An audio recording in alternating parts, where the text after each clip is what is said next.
Fala, amigos, esse aqui é o Pode Crer, o podcast da Capelania do Mackenzie, e você é nosso convidado para nos próximos minutos poder aprender um pouco sobre aquilo que a Bíblia fala sobre mordomia do dinheiro, como utilizar de maneira sábia o dinheiro. E para esse debate tão importante e precioso, temos aqui dois ilustres convidados, o reverendo Carlos Henrique e o reverendo Piacente. Uma alegria tê-los conosco, amigos. Olá, meus amigos e amigas. Olá. Amigos, nós vivemos em um período da sociedade que é marcada muito pelo consumo. Certamente. Hoje nós somos reconhecidos e identificados por aquilo que temos, aquilo que compramos. E a Bíblia fala a respeito dos bens que nós somos mordomos. Nós devemos lidar com as coisas como se de fato elas não nos pertencessem. E também a Bíblia ensina a respeito da propriedade de Deus sobre todas as coisas, né? O Salmo 24 fala que a Deus pertence a terra e tudo que nela existe. E nós, como vamos lidar com essa questão financeira, de bens, acúmulos de bens? E aí eu quero trazer algumas perguntas aqui para a gente poder começar. Muito bom. Primeiro, o que significa na prática ser um mordomo fiel daqueles bens que Deus nos confiou? É uma pergunta extremamente importante. Nós queremos realmente dar as boas-vindas a todos vocês, lembrando que uma das coisas que nós temos sempre destacado aqui é como esse ambiente universitário, muitas vezes ele é exigente demais. Sim. E por que não? Também na questão financeira. Às vezes as pessoas estão passando pela faculdade com um único propósito. Qual que é esse propósito? Fazer dinheiro. Isso é saudável para você, meu amigo? É. Você tem que começar a pensar nisso. É verdade. Então, a mudança do nosso pensamento, a nossa maneira de enxergar a vida, ela começa no momento em que a nossa profissão se inicia na faculdade, na universidade. Você, jovem universitário, como é que você encara o dinheiro? A proposta bíblica, ela é extremamente importante e merece atenção.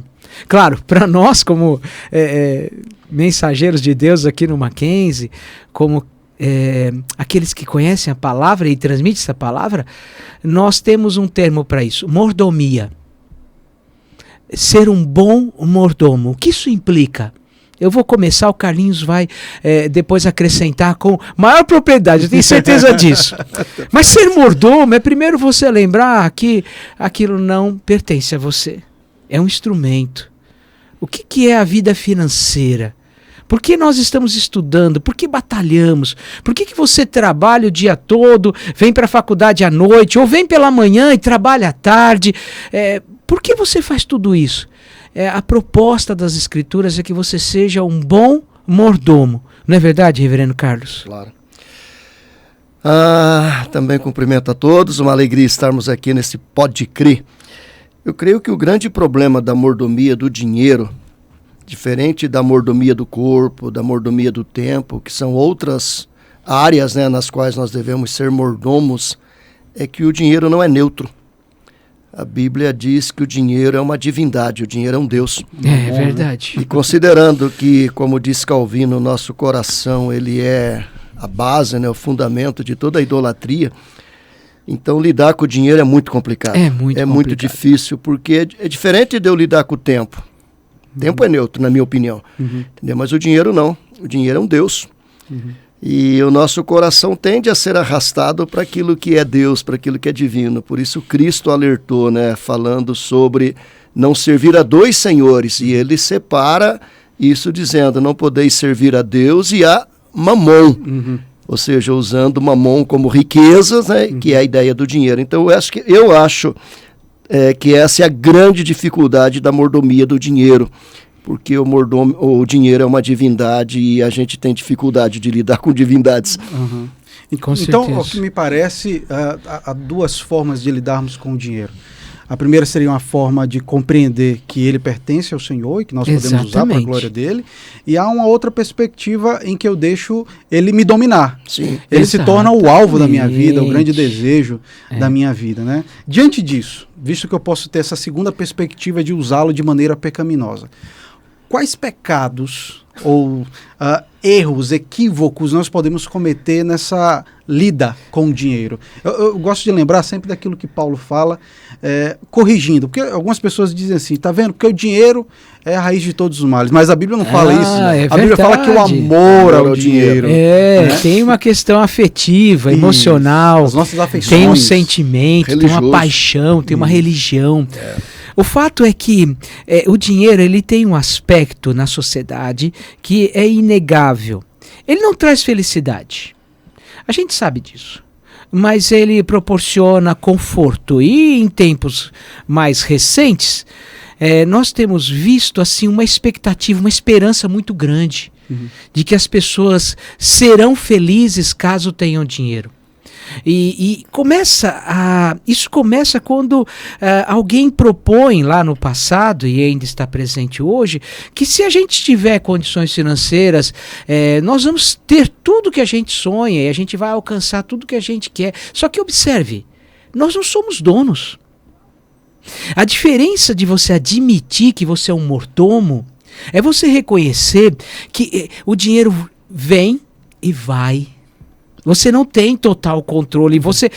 Existe uma série de situações na sua vida. Você pode adoecer e perder tudo. Você pode passar por uma catástrofe e perder tudo. Um presidente. Qualquer coisa na vida, meu amigo. Você pode estar envolvido num ambiente de guerra. Você tem que lembrar que o dinheiro ele ocupa um papel funcional na sua vida. Então, a mordomia cristã, a mordomia bíblica, ela destaca isso. Ela deixa pra gente essa condição de um mordomo que está na casa do seu Senhor, cuidando dos bens do seu Senhor, mas ele não é dono. Quando ele se torna dono quando nós nos tornamos donos do dinheiro, assim, ainda que isso seja impossível, mas a gente quer, ele se torna dono da nossa vida. Exatamente. Eu creio também, reverendo, que isso tem a ver com aqueles 2 pecados denunciados por Salomão em Eclesiastes. Eu entendo assim, por idolatrar o dinheiro, muitas pessoas querem guardá-lo. É verdade. E aí Salomão diz, aquela pessoa que só guarda, acumula e não tem para quem deixar. E ele não goza, como o Piacente disse, é um instrumento, é um meio para ser usado, né? É algo para ser usado. E aquela pessoa, então, ela só com medo e para querer ter e ter mais, e porque coloca toda a sua confiança no dinheiro, ele vai guardando, e daqui a pouco ele morre, e aí outro que não fez nada vem e gasta. Ou aquele que, né, por outro lado, né, Salomão também denuncia, gasta tudo. Exato. E não tem nenhum tipo de disciplina, não foi né, vive uma vida perdulária, né, uma vida totalmente, né, sei lá, vagal, né, e aí vai gastando e nunca tem nada e nunca está satisfeito. Então, assim, o equilíbrio, para nem ser exageradamente voltado para guardar, e nem também ser perdulário e gastar de qualquer forma e não ter nenhum tipo de previdência, de preocupação, né, com o futuro, essas coisas todas. Esse equilíbrio é algo muito difícil. É muito difícil. Hoje nós estamos só em 3 aqui, deixa eu falar mais um pouco. Fica à vontade. Porque é assim, quando você não tem esse equilíbrio, você pode perder sua família, você pode perder seus filhos, você pode perder seus amigos, tendo como objetivo tão somente ter mais e mais. Exato. Então, tem que tomar muito cuidado com isso, porque ele traz para nós esses perigos. A sua ausência também é, de alguma forma, uma situação que requer cuidados. A gente tem visto... Casamentos acabam por falta de dinheiro. Mas a gente vê que a sociedade... Ou por excesso. Mas a gente vê que... É claro que há pessoas na sociedade que elas não têm nem para se manter. Como pode isso? Então nós temos uma situação em países como o Brasil e outros que há carência. Sim. Mas há também o outro lado. E a pessoa fica dominada por aquilo. Então, para nós que estamos aqui ajudando a formar pessoas no Mackenzie, a gente tem que ajudar os nossos alunos. Eu espero que você, aluna, já comece a sua carreira pensando nisso. Como é que eu vou lidar com essas questões? Não vai me dominar. Nem para um lado, nem para o outro. Isso. Exatamente. Eu creio que há 2 aspectos a respeito da nossa lida com o dinheiro que nós falamos até pouco, que é sobre a questão da generosidade.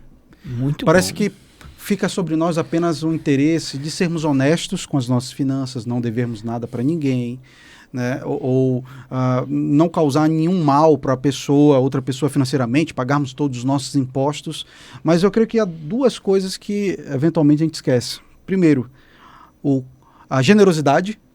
É algo que a gente busca aqui no nosso espírito maquinzista. Com certeza. Né? Sempre ter iniciativa de doar para as pessoas, né? Sabendo que há pessoas à nossa volta que realmente precisam do nosso apoio, e nós somos instrumentos de Deus para poder apoiá-la, como também o contentamento do nosso coração. Então, esses dois pilares aí são importantes, né? O contentamento Sim. com aquilo que Deus me deu, que não é você ser medíocre, né? Que a gente não pode confundir as coisas. Contentamento é você estar contente, seja com muito, seja com pouco. Exato. Né? E também ter esse espírito de generosidade, né? Eu acredito assim que tanto a generosidade quanto o contentamento, ou a falta de generosidade como a falta de contentamento, é a razão de toda a corrupção, violência e crime que existe na sociedade, né? Principalmente a falta de contentamento. Porque você pega empresários, você pega pessoas que têm altos salários, principalmente toda a classe política que envolve legislativo, judiciário e executivo, que ganham altos salários, têm altos benefícios, mas nunca estão satisfeitos com o que têm. E aí, por isso, sempre estão envolvidos em escândalos, em roubos, como esse último agora, né, do INSS, né, entre tantos, né, que a gente tem tanto no Brasil como no mundo todo. E isso gera toda essa injustiça social, né, que o Piacente falou, que uns têm muitos e a grande maioria não tem nem o necessário para uma vida básica, né, uma vida miserável que vive por falta de dinheiro.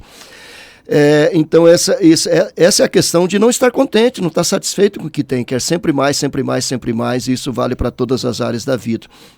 E o segundo, a generosidade, porque muito da generosidade que existe na sociedade, ou ela é religiosa, é feito com fins de buscar salvação, né? Então eu sou generoso porque é uma boa obra, né? Como tantas religiões, não vamos nominá-las aqui, mas faz isso como uma forma de ganhar a salvação, né? Ou aqueles que fazem para driblar o imposto de renda, e aí fazem grandes doações, mas na verdade não é porque ele é generoso, porque quer comprar salvação, outro porque quer driblar o imposto de renda. E a verdadeira generosidade não tem a ver nem com uma e nem com outra, né? Primeiro, porque a gente não compra salvação, ela é dádiva de Deus. Mas uma vez que Deus nos salvou, nós temos que viver para as boas obras. E uma das boas obras é ser generoso. Perfeito. É ter um coração generoso, um coração que entende que aquilo que Deus coloca em nossas mãos, né, não é simplesmente para nosso enlevo, para nossa satisfação, para nosso prazer, mas é para abençoar, né, pessoas, abençoar o reino.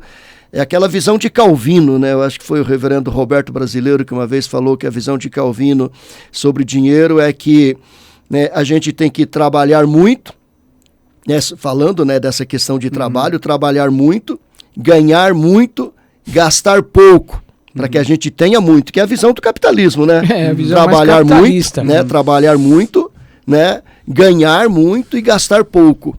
Mas na visão calvinista é para que você tenha muitos recursos para abençoar a vida do outro, para compartilhar, para dividir, para fazer aquilo que a Bíblia diz, né? Quando você lê os livros da lei, né? E Moisés fala, quando você for lá colher a sua vinha, não tire tudo, deixa um pouco para o pobre, deixa um pouco para o peregrino, né? Sim, né? Então não colha todo o milho, não colha toda a uva, não colha todo o figo, deixa um restinho para os outros. Isso é generosidade, né? É você não usar tudo para você, entendendo que existe necessidade.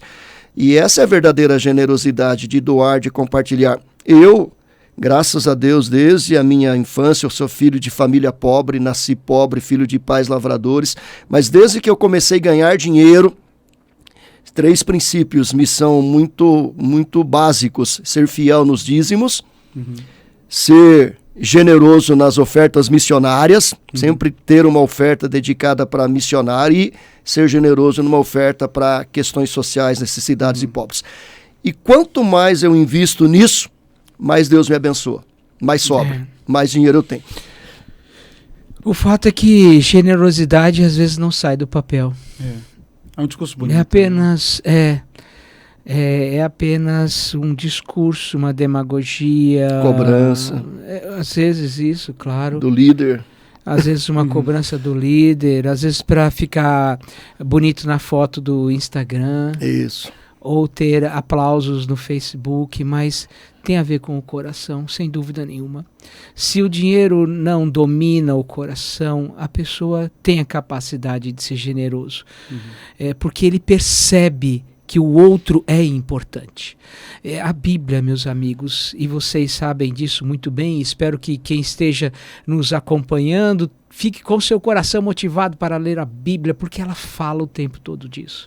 De fazer o bem, de servir, de usar todos os recursos que nós temos para servir ao próximo. Isso também é mordomia. Claro. É mordomia, é você observar que aquela pessoa é parte da sua família. O cristianismo valoriza muito isso. A percepção clara do cristianismo, a visão clara do cristianismo é que todos nós somos filhos de Adão e Eva. Nós pertencemos à mesma família. Nós somos criados por Deus e Deus usou a instrumentalidade desse primeiro casal. Então todos nós somos irmãos. Perfeito. As pessoas merecem. Bom, nós também não merecemos nada, mas nós fazemos porque entendemos que aquele que está ali naquela situação de necessidade é a imagem de Deus. E além do mais, Piacente, o próprio Deus, naquilo que a gente entende como graça comum, ele abençoa indistintamente bons e maus, certamente. Justos e injustos. Né? Quando Jesus diz que ele manda o sol, ele manda a chuva, você vê, ele não faz acepção no exercício da graça comum. Mas né? olha o que está acontecendo hoje. Cada vez mais você ouve as pessoas falando, é o dinheiro, tem que dividir o dinheiro, tem que não sei o que lá do dinheiro, precisa dar mais dinheiro, precisa ter mais dinheiro. Repare, isso não deixa de ser verdadeiro porque o dinheiro é um instrumento. Então é claro que se a gente tiver uma sociedade mais equilibrada, não tão desigual nessa área, nós teremos mais conforto para todo mundo. Mas o problema é a insistência na mensagem. E isso facilmente entra no coração e a pessoa dominada, não, eu preciso ter. Então eu não vou repartir. Eu não vou repartir porque vai ter falta para o meu. Vai ter falta para a minha família. Lá na frente Então, se fala tanto do dinheiro de uma maneira tão equivocada, ele porque o dinheiro, tão valorizado. O dinheiro empodera, né? Exatamente. Na nossa visão mundana, ele empodera. Mas isso faz com que as pessoas sejam também conduzidas para desejar esse poder. E aí tanto a pessoa não dá, ela retém, como às vezes usa meios ilícitos para ter, porque os fins acabam justificando os meios. É verdade que a gente tem que ter condições, todo mundo tem que ter condições, que cada ser humano tem o direito a uma vida digna. Nossa, isso daí é indiscutível. Mas a questão é, de tanto falar, acaba sendo muito mais valorizado. Ele perde o seu sentido. Ele passa a ser o grande objetivo da vida. Não tem isso como objetivo na sua vida, tá? E dentro dessa nossa fala, eu quero entrar em alguns aspectos bem práticos agora, tá? Vocês são homens maduros, passaram por diversas situações que tiveram que ter sabedoria para gerenciar a questão financeira. E, assim, algumas pessoas podem ficar em dúvida. Até quando ou até qual momento eu estou sendo um consumista e até quando eu sei que aquilo de fato é necessário. Veja, eu sei que há alguns casos que são bem claros, né? Existem algumas pessoas que têm 40 pares de sapato ou diversos ternos, enfim. Como que eu posso saber se eu não estou extrapolando aquilo que realmente eu preciso ou se eu estou sendo moderado? Será que há algum ponto para eu saber, olha, até aqui? O ponto do equilíbrio, né? A gente saber exatamente como chegar nesse equilíbrio na lida com o dinheiro. Olha, olhando na perspectiva bíblica, tendo o que comer e tendo o que vestir, esteja satisfeito. Eu acho que é difícil para a sociedade atual, a não ser que volte os olhos para a Bíblia, mas é difícil para a sociedade atual evitar o consumismo, porque há uma legião de fãs que estimula. Sim. Você percebe que aqueles que estão hoje nessa condição financeira mais elevada e que são, assim, muitas vezes idolatrados por algumas pessoas, esses fãs acabam estimulando. Puxa, que legal! O fulano de tal tem 20 carros na garagem. E passou a ser normal. E as pessoas idolatram isso daí no sentido de falar assim, puxa, que legal, peraí. Você vê como o nosso mundo é tão injusto? O grande problema é que a sociedade em geral, eu diria, ela é movida por uma lei, por uma filosofia chamada consumo. É a lei do consumo. Então você tem que consumir. Você tem que consumir. A propaganda, a mídia, de todas as formas, os amigos, todo o nosso cerco, ele nos incentiva a consumir. E por conta disso, muitas pessoas acabam consumindo mais do que têm condições de pagar e outras acabam consumindo mais do que precisam, que eu acho que é a questão do equilíbrio. Né? Porque daí ele começa a trocar de relógio todo mês, ele começa a trocar de celular todo mês, porque ele tem condições, ele começa a trocar de notebook todo mês, é consumo. Ele troca de carro todo ano, porque ele tem dinheiro. Né? E outro, porque às vezes quer ficar no patamar daquele que tem e troca, ele acaba também entrando nessa rotina de consumo e acaba ficando endividado. Então um fica endividado e outro tem demais. Né? E aí tem o cara com 40 pares de sapato. Né? Acho que vale muito aquela música, né? Que diz, né? Não adianta você ter 20 camas, não adianta você... Lembra daquela música, né? Não adianta você... Não adianta, você só tem um corpo. Para que você vai ter 20 camas? Para que 20 camas? Então, para que uma casa com 40 quartos, com 50 suítes? Desnecessário, cara. Eu acho que tudo aqui, na minha visão, tudo aquilo que passa do essencial... Claro que eu preciso de uma casa para eu morar, eu preciso de roupas, eu preciso de calçados, eu preciso de alimento básico. E é claro que eu preciso de uma pequena provisão para o futuro, que seria a minha previdência, para quando eu não tiver mais forças para trabalhar, eu tenha dignidade, já que tudo que eu paguei para o governo eu não vou receber né, para viver no final, e essa é uma grande verdade. A provocação. Então a gente precisa de uma certa previsão, entendendo ainda que quem nos sustenta é Deus. Agora, mais do que isso, para quê? Para quê? Entendeu? O Carlos tocou num assunto muito importante, que é a cultura do consumo. E hoje há um debate muito grande sobre como essa cultura do consumo tem marginalizado algumas pessoas, especialmente jovens, que estão em redes sociais, veem as pessoas com foto com tal celular, com tal camisa, e isso acaba gerando algum tipo de criminalidade. Tem um efeito, né? Essa é a grande verdade. Tem um efeito. Como que você acha que tem isso poderia ser trabalhado de uma maneira melhor? Porque a sociedade da aparência. É a sociedade do ter. Tudo está voltado para o ter, não para o ser. Aí, como eu não tenho, eu tenho que aparentar que eu tenho.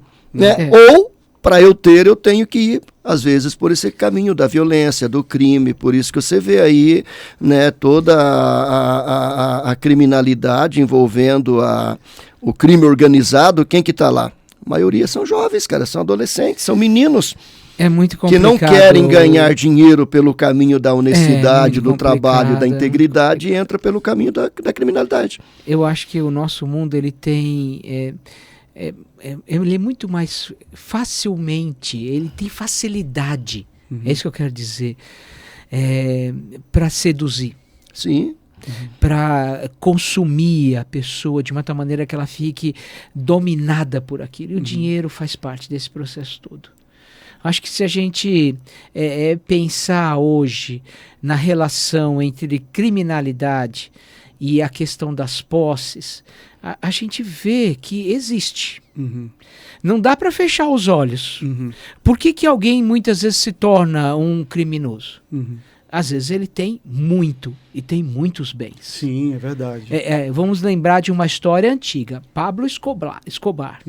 Pablo Escobar.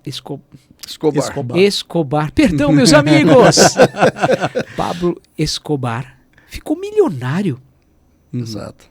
E outros ficaram. Então eu posso ser ingênuo de falar assim, não tem nenhuma relação. A pessoa entrou nesse mundo só para ter o que comer. Acho que não é por aí. Passa do ponto. Eu né? acho que passa do ponto, acho que acaba sendo ingenuidade. Acho que sim, a pessoa acaba entrando nesse crime, nesse mundo, até, quero só comer, mas não fica só nisso. Não fica. O dinheiro é muito sedutor. A gente não quer só comida, né? Tem uma banda que diz isso. Mas é muito sedutor. Eu entrei nesse mundo porque esse mundo eu não tinha mais o que fazer, eu estava marginalizado, eu entrei nisso. Mas começa a gostar do dinheiro. E ele começa a seduzir. Então ele tem esse poder, sim. E ele pode ser um instrumento muito poderoso para que a pessoa, por alguma razão, seja também seduzida pela criminalidade. Ok. Um aspecto prático. Imagine que você vai conversar com um jovem que está começando a ter o salário dele. Quais dicas vocês dariam já como homens feitos, né, de como lidar com as finanças? Assim, como fazer uma boa gestão? O Carlinhos até comentou de ter uma parte para doações, para missões, a dízimo. Muito mas bom há o comentário dele. Alguma dica de ouro assim que vocês têm? Eu ouvi quando eu ainda era adolescente na igreja de uma senhora muito sábia. Ela disse assim: meu filho, eu aprendi que 10% eu devolvo ao Senhor. Amém. 10% eu guardo e vivo no máximo com o resto. Então, não sei se vocês têm algum tipo de organização nesse sentido, de porcentagens. Eu tenho, sempre tive, sempre trabalhei com essa visão. Assim, se a gente for dar um conselho para um jovem cristão, tipo meus filhos, né, um jovem cristão que vem aqui da ABU, claro que eu vou ensiná-los desse jeito. Agora, se você for falar com um jovem não cristão, aí você vai falar isso para ele, ele não vai entender nada. Né? Mas o princípio básico, na minha visão, desde menino, aprendi com os meus pais, é viver sempre com menos do que eu ganho, nunca com mais, gastar menos do que eu ganho. E é claro, do que eu ganho, né, 10% é invariavelmente do Senhor, e aí tem os percentuais que a gente usa para generosidade e tem os percentuais que a gente usa para aplicação, visando aquilo que eu falei, né, a visão da formiga, né? Quando Salomão diz, né, vai ter com a formiga o preguiçoso, considera os seus caminhos, né, claro, que ela guarda, porque ela sabe que ela só tem 9 meses para trabalhar, 3 meses ela não pode trabalhar, porque é o tempo do frio. Né? E é interessante, né, se você for analisar isso, porque a formiga trabalha para o outro, né? Porque ela não vive para comer aquilo que ela guardou. Porque a formiga vive no máximo 2 meses, 1 mês e meio, 2 meses, 3 meses no máximo, dependendo da formiga. Né? Então ela está guardando para sustentar a rainha, que nesses 3 meses que não pode sair para produzir, vai ter ali na sua casa, né, no seu ninho, comida suficiente para ela botar os ovos, para sustentar aquela nova família de formigas, para que quando o verão começar, aquela família de formiga não seja extinta. E a Bíblia diz que a gente tem que ter essa sabedoria. Então eu tenho que também, na minha visão, ter essa previdência de guardar um pouco, para mim não é incredulidade, não é guardar um pouco para o meu futuro, porque hoje eu posso produzir, mas daqui a pouco eu não vou ter mais emprego, não vou ter salário, o vigor, né? Só vou ter saída, não vou ter entrada. E se eu não tiver de onde tirar, como é que eu vou viver? Né? Então, na minha visão é essa, como cristão, entender que tudo pertence ao Senhor, é tudo dele, e que eu tenho que administrar tirando a parte dele, que é o dízimo, tirando uma parte para previdência, né, para guardar para o futuro como provisão, e aplicando outra parte em ação social, em missões, essas coisas todas. Perfeito. O Carlinhos foi muito prático. Quem está nos acompanhando aqui pôde, de maneira muito clara, ouvir conselhos práticos do que fazer. Eu queria pensar então um pouco numa praticidade mais do coração também. Perfeito. Claro que o coração também toma decisões. Então vamos pensar, cuidado com o que você sonha para a sua vida. Perfeito. De maneira prática, o que você quer para a sua vida? Exatamente. Qual é o propósito do meu trabalho? Eu levanto todos os dias para quê? Essa é uma pergunta prática. Uma pergunta existencial, mas necessária. Como é que eu lido com os meus recursos no sentido de que lugar eles ocupam na minha vida? De maneira prática, como é que eu trabalho hoje? Eu trabalho para quê? Eu trabalho, eu vivo, para quê? E essas coisas todas nos fazem pensar com o que está no nosso coração e fazer autorreflexão.